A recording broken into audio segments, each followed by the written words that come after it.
Queen of all media na si Kris Aquino nagbigay ng panibagong update tungkol sa kalagayan ng kanyang kalusugan ngayon at patuloy daw umano siyang lalaban sa kanyang sakit para sa kanyang mga anak na sina Bimby at Josh na nagbibigay ng lakas sa kanya.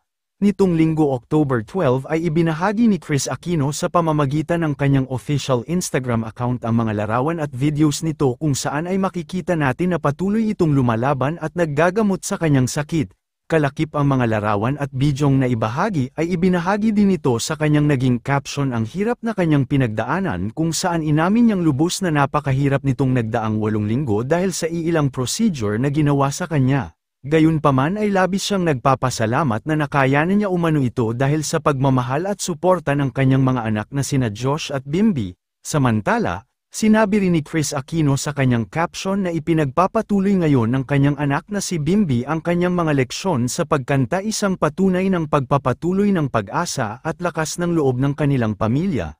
Nanghingi din siya ng patuloy na panalangin para sa kanyang tuluyang paggaling. Narito ang kanyang naging buong caption, aniya. It's been a very tough 8 weeks but somehow I survived. This video is about my 2 boys. And why I'm fighting for them.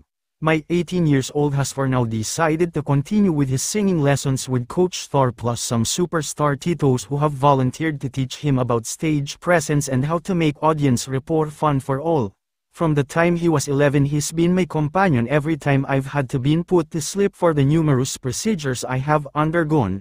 A singing doctor, thank you honey for being the embodiment of what mama had wished for. There's a surprise in one of the pics, that's a video.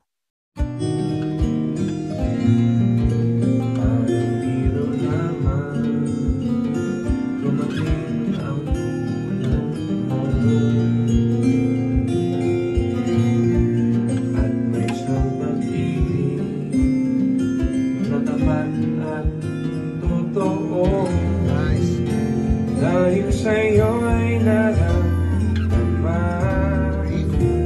ang tunay na pagmamahal.